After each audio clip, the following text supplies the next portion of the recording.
সম্মানিত দিনী ভাইয়েরা আমার, আল্লাহ রাসূল সাল্লাল্লাহু আলাইহি ওয়াসাল্লাম বলেছেন, এই পৃথিবীর জমিনে প্রত্যেকটা জিনিসের একটি করে সৌন্দর্য আছে, একটি করে সৌন্দর্য থাকে। ঠিক তেমন করে পবিত্র কোরআনুল কারীমের সৌন্দর্যের নাম হলো সূরা আর রহমান।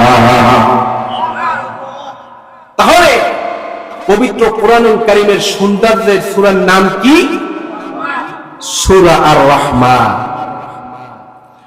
সম্মানিত দিনীরা আমার, আব্দুল্লাহ ইবনে মাসউদ রাদিয়াল্লাহু তাআলা আনহু তিনি এই হাদিসটি তিনি বর্ণনা করেন। আব্দুল্লাহ ইবনে মাসউদ রাদিয়াল্লাহু তাআলা আনহু তিনি বলেন, বিশ্বনবী মুহাম্মদ রাসূলুল্লাহ সাল্লাল্লাহু আলাইহি ওয়াসাল্লাম তিনি আমাকে একদিন সঙ্গে করে নিয়ে একটি জনমানবহীন জায়গা পাহাড়ের সামনে নিয়ে গেল, যেইখানে কোনো লোকালয় নাই, যেইখানে কোনো লোকজন নাই, জনমানবহীন একটা জায়গা, যেইখানে কোনো বাড়িঘর পর্যন্ত নাই। আল্লাহ রাসূল সাল্লাল্লাহু আলাইহি ওয়াসাল্লাম তিনি আমাকে পাহাড়ের গুহার সামনে নেওয়ার পরে আল্লাহ রাসূল আমাকে ডাক দিয়ে বললেন, ও আব্দুল্লাহ ইবনে মাসউদ, তুমি এখানে একটু দাঁড়িয়ে থাকো, আমি বিশ্ব নবী যতক্ষণ পর্যন্ত ওই পাহাড়িয়া গুহার ভিতর থেকে বের না হব, ততক্ষণ পর্যন্ত ও আমার ঘনিষ্ঠ সাহাবী আব্দুল্লাহ ইবনে মাসউদ তুমি এইখানে দাঁড়িয়ে থাকবে। আল্লাহু আকবার। আব্দুল্লাহ ইবনে মাসউদ রাদিয়াল্লাহু তাআলা আনহু তিনি বলেন, আমি বিশ্বনবীর কথা অনুযায়ী আমি পাহাড়িয়া গুহার সামনে দাঁড়িয়ে থাকলাম। আল্লাহ রাসূল সাল্লাল্লাহু আলাইহি ওয়াসাল্লাম তিনি পাহাড়িয়া গুহার ভিতরে তিনি প্রবেশ করলেন। প্রবেশ করার পরে আল্লাহ রাসূল সাল্লাল্লাহু আলাইহি ওয়াসাল্লাম পবিত্র কোরআনুল কারীমের 55 নম্বর সূরা আর রহমান তিলাওয়াত করা শুরু করে দিলেন। আমি শুনতে পেলাম আল্লাহ রাসূল সাল্লাল্লাহু আলাইহি ওয়াসাল্লাম তিনি যখন সূরা রহমানের ওই আয়াতটি যখন তিনি তেলাওয়াত করলেন, ফাবিআইয়ি আলাই রাব্বিকুম মা তুকাযযিবান, এই আয়াতটা যখন তেলাওয়াত করতেছিলেন আমি আব্দুল্লাহ ইবনে মাসউদ আমি নিজ কানে শুনতে পারলাম কে বা কাহারা যেন এই আয়াতের প্রত্যুত্তরে বারবার তারা এই কথাটা বলতেছিল, লা নুকাযযিবু বিশাইইন ফালাহু হামদ। আমি আব্দুল্লাহ ইবনে মাসউদ আমি হতভম্ব হয়ে গেলাম। আল্লাহ রাসূল এই পাহাড়ের গুহার ভিতরে তিনি সূরা রহমান তেলাওয়াত করে শোনাচ্ছে, কিন্তু কে বা কারা বারবার এই আয়াতের প্রত্যুত্তরে বারবার বলতেছে, লা নুকাযযিবু বিশাইইন ফালাহু হামদ। আমি আব্দুল্লাহ ইবনে মাসউদ আমি হতভম্ব হয়ে গেলাম। তার কারণ হলো আশেপাশে তো কোনো লোকজন নাই, কোনো লোকালয় নাই, কোনো ঘর বাড়ি নাই, কোনো মানুষজন নাই, কিন্তু আল্লাহ রাসূল সাল্লাল্লাহু আলাইহি ওয়াসাল্লামের এই আয়াতের প্রত্যুত্তরে কে বা কারা বারবার এই কথাটা বলতেছে। আব্দুল্লাহ ইবনে মাসউদ তিনি দাঁড়িয়ে রইলেন। এক পর্যায়ে আল্লাহ রাসূল সাল্লাল্লাহু আলাইহি ওয়াসাল্লাম তিনি যখন ওই পাহাড়িয়া গুহার ভিতর থেকে যখন বের হয়ে যখন আব্দুল্লাহ ইবনে মাসউদের কাছে যখন আসলেন, এবার আব্দুল্লাহ ইবনে মাসউদ রাদিয়াল্লাহু তাআলা আনহু ডাক দিয়ে বলেন, ইয়া রাসূলুল্লাহ, ইয়া হাবিবাল্লাহ, আপনি যখন এই পাহাড়িয়া গুহার ভিতরে বসে আপনি যখন পবিত্র কোরআনুল কারীমের 55 নম্বর সূরা সূরা আর-রহমান যখন আপনি পড়তেছিলেন, আর যখন ওই আয়াতটা যখন আপনি পড়তেছিলেন, ফাবি আইয়ি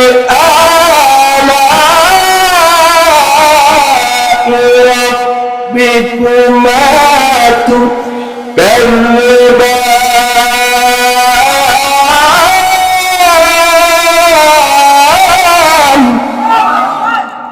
আপনি যখন এই আয়াতটা যখন বারবার আপনি পড়তেছিলেন, তখন কেউ বা তাহারা আপনার এই আয়াতের প্রতি উত্তরে এই কথাটা বলতেছিল, লা নুকাজ্জিবু বিশাইইন ফালাহুল হক ইয়া রাসূলুল্লাহ ইয়া হাবিবাল্লাহ। হুজুর, কিন্তু আশেপাশে তো কোনো লোকজন নাই, কোনো লোকালয় নাই, কোনো মানুষজন নাই, কিন্তু আপনি তাদেরকে সূরা রহমান তিলাওয়াত করে শুনিয়েছেন।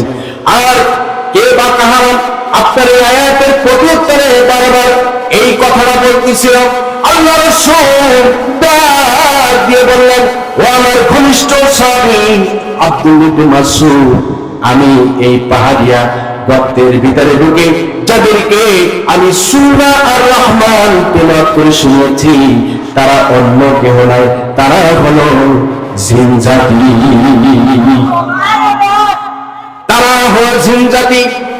আর আমি যখন ওই আয়াতটা বারবার পড়তেছিলাম, ফাবি আইয়ি আলাই রাব্বিকুমা তুকাজ্জিবান, তখন জিন জাতি তারা সমস্যায় তারা বলে উঠল, লা নুকাজ্জিবু বিশাইইন ফালাহুল হক ইয়া রাব্বুল আলামিন ইয়া রাব্বুল আলামিন।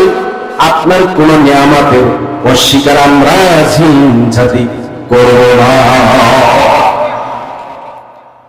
সম্মানিত দিনী ভাইয়ের আমার, তাহলে এই সূরাটা এমন একটি সূরা, যে সূরা স্বয়ং আল্লাহ রাসূল সাল্লাল্লাহু আলাইহি ওয়াসাল্লাম তিনি জিন জাতিদেরকে তেলাওয়াত করে শুনিয়েছিলেন। সুবহানাল্লাহ, বাড়ি গিয়ে বলবেন? আর একটু জোরে বলেন না সুবহানাল্লাহ। এই বাবারা কথা বলবা না প্লিজ। এই সূরাটা এমন একটা সূরা, যেই সূরা স্বয়ং জান্নাতের ভিতরে জান্নাতীদেরকে তেলাওয়াত করে শোনানো হবে। আরেকটু জোরে বলেন না সুবহানাল্লাহ। আমরা জান্নাতের ভিতরে আমরা এই সূরা আর-রহমানের তেলাওয়াত আমরা শুনতে চাই কি চাই না? চাই কি চাই না? কারা কারা চান না? দুইটা হাত তুলে দেখান তো। মাশাআল্লাহ। শিকিরডাঙ্গার তাওহীদের মুসলমান খুব সচেতন, আলহামদুলিল্লাহ বলেন। ইসলাম প্রিয় মানুষ, আলহামদুলিল্লাহ বলেন। আমার যুবক ভাইয়েরা যারা এত সুন্দর মাহফিলের যারা আয়োজন করেছে, খাস দিলে তাদের জন্য আমিও দোয়া করি। আপনারা সবাই দোয়া করবেন না? দোয়া করবেন না?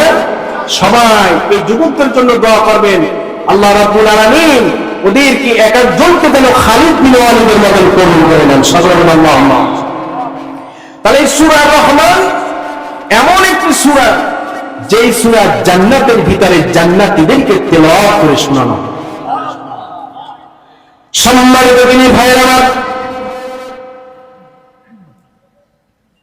আল্লাহ রাব্বুল আলামিন যখন জান্নাতীদেরকে জান্নাতের ভিতরে প্রবেশ করাবেন, তার কিছুকাল পরে আল্লাহ রাব্বুল আলামিন জান্নাতি বান্দা বান্দীদেরকে ডাক দিয়ে বলেন, ও আমার জান্নাতি বান্দা বান্দীরা, আমি যে জান্নাতের ভিতরে যে নাজ নিয়ামতের কথা তোমাদেরকে বলেছিলাম, ও আমার জান্নাতি বান্দা বান্দীরা, তুমি জান্নাতে আসার পরে কি সেই নাজ নিয়ামত পেয়েছো নাকি কোনো নাজ নিয়ামত এখনো পর্যন্ত বাকি আছে? এবার জান্নাতি বান্দা বান্দীরা ডাক দিয়ে বলেন, ইয়া রাব্বুল আলামিন, ইয়া রাব্বুল আলামিন। দুনিয়ার জমিনে আলেমদের মুখে শুনে শুনে কোরআন হাদিস গবেষণা করে করে আমরা জান্নাতের যেই নাজ নিয়ামতের কথা আমরা জানতে পেরেছিলাম। ইয়া রাব্বুল আলামিন, আপনার নামের ইজ্জতের কসম করে বলছি, ইয়া রাব্বুল আলামিন, এই জান্নাতের ভিতরে আমরা আসার পরেও তার থেকে বেশি বেশি নিয়ামত আমরা পেয়েছি।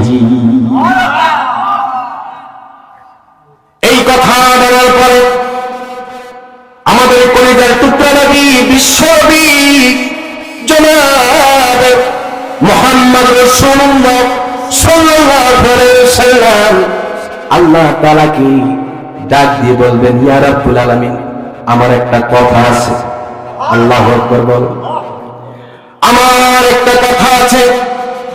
আল্লাহ রাব্বুল আলামিন ডাক দিয়ে বলবেন, হাবিবানা, কি কথা আপনি বলতে চান?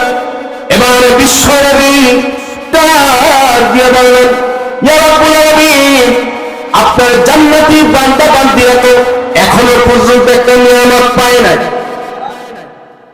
আপনার জান্নাতি বান্দা বান্দীরা তারা তো সহজ সরল, সেইটা খেয়াল ছিল না। ইয়া রাব্বুল আলামিন, আপনার যে বান্দা বান্দীরা দুনিয়ার জমিনে এত কষ্ট করেছে কোরআন মানার কারণে, ইসলাম মানার কারণে, মাসের পর মাস, বছরের পর বছর জেল পর্যন্ত খাটিয়েছে এই কোরআনের আন্দোলন করার কারণে, তাদেরকে ফাঁসির কাস্টে ঝুলিয়ে দুনিয়ার জমিন থেকে বিদায় করে দিয়েছিল। শুধু তাই নয়, শুধু তাই নয়, ইয়া রাব্বুল আলামিন, আপনার যে জান্নাতি বান্দা বান্দীরা আপনাকে পাওয়ার জন্য দুনিয়ার জমিনে তারা এত কষ্ট স্বীকার করেছে। ফজরের ওয়াক্তে যখন মুয়াজ্জিন সাহেব যখন আজান দিয়েছে, সাথে সাথে ঘুম থেকে উঠে ওই কনকনে ঠান্ডা পানি দিয়ে উযু করেছিল, ইয়া রাব্বুল আলামিন, শুধুমাত্র আপনাকে পাওয়ার জন্য। ইয়া রাব্বুল আলামিন, সেই জান্নাতি বান্দা বান্দীরা এই জান্নাতের ভিতরে সব নিয়ামত পেয়েছে ঠিকই, কিন্তু এখনো পর্যন্ত একটা নিয়ামত পায় নাই। সেই নিয়ামতটার নাম হলো স্বয়ং আপনার দিদার। আল্লাহ রাব্বুল আলামিন আল্লাহ রাসূলকে ডাক দিয়ে বলেন, হাবিব আমার, আপনি ঠিক কথাই বলেছেন, আপনি ঠিক কথাই বলেছেন। জান্নাতি বান্দা বান্দীরা তারা তো আমাকে এখনো পর্যন্ত দেখতে পায় নাই। সুতরাং হাবিব আমার, এই জান্নাতের ভিতরে বিশাল একটা মঞ্চ তৈরি করা হবে, বিশাল একটা কনসার্ট করা হবে। যেই কনসার্টের ভিতরে আমি যখন আসব, আমার এই জান্নাতি বান্দা বান্দীরা স্বয়ং তারা আমাকে এই চোখ দিয়ে তারা আমাকে দেখতে পারবে, আমি ওই জান্নাতি বান্দা বান্দীদেরকে সরাসরি দেখতে পারবো। সুবহানাল্লাহ। সম্মানিত দিনী ভাইরা, ফেরেশতাদেরকে অর্ডার করা হবে। এবার ফেরেশতারা বিশাল একটা মঞ্চ তৈরি করবেন জান্নাতের ভিতরে। আল্লাহু আকবার বলেন সবাই। সম্মানিত দিনী ভাইরা, এবার যখন মঞ্চ তৈরি করা কমপ্লিট হয়ে যাবে, এবার মঞ্চ কমপ্লিট করার পর স্বয়ং আল্লাহ রাব্বুল আলামিন তিনি সভাপতি আসলে সর্বপ্রথম বসে যাবে। আল্লাহ রাব্বুল আলামিন তিনি সভাপতির আসন অলংকার করবেন। এবার আল্লাহ রাব্বুল আলামিন ডাক দিয়ে বলবেন, হাবিব আমার, আপনি এবার প্রধান অতিথির আসন গ্রহণ করুন। আরেকটু জোরে বলেন সুবহানাল্লাহ, আরেকটু চিৎকার মেরে বলেন আল্লাহু আকবার। এবার আল্লাহ রাব্বুল আলামিন হযরত দাউদ আলাইহিস সালামকে ডাক দিয়ে বলবেন, দাউদ আমার, আপনি বিশেষ অতিথির আসন গ্রহণ করুন। এবার যখন হযরত দাউদ আলাইহিস সালাম তিনি যখন বিশেষ অতিথির আসন অলংকার করবেন, এবার আল্লাহ রাব্বুল আলামিন এবার জান্নাতি বান্দা বান্দীদেরকে ডাক দিয়ে বলবে, ও আমার জান্নাতি বান্দা বান্দীরা, আজকে এই জান্নাতের ভিতরে, আজকে জান্নাতের ভিতরে যে কিতাব থেকে উদ্বোধন করা হবে সেই কিতাবটির নাম হলো আল কোরআন। এই কিতাব, এই কোরআন তেলাওয়াতের মাধ্যমে শুরু হয়ে যাবে জান্নাতের ভিতরে সর্বপ্রথম কনসার্ট। আল্লাহু আকবার বলেন। এবার আল্লাহ রাব্বুল আলামিন এবার হযরত দাউদ আলাইহিস সালামকে ডাক দিয়ে বললেন, আমার দাউদ, তুমি সর্বপ্রথম এই পবিত্র কোরআনুল কারীমের সূরা মুজাম্মিল তেলাওয়াত করে আমার বান্দা বান্দীদেরকে শোনাও। আল্লাহু আকবার বলেন। আরেকটু জোরে বলেন আল্লাহু আকবার।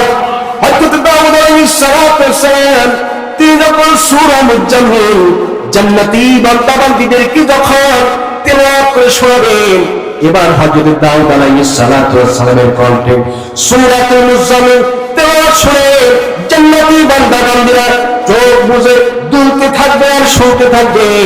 এইভাবে 1000 বছর, 2000 বছর, হাজার হাজার বছর পার হয়ে যাবে, জান্নাতি বান্দা বান্দীরা একটু টের পাবে না। আমার তিনি ভাইরা কান্তা বন্ধুরা, হযরত দাউদ আলাইহিস সালাতু ওয়াস সালাম তিনি যখন সূরা মুজাম্মিল তেলাওয়াত করে শোনাবেন,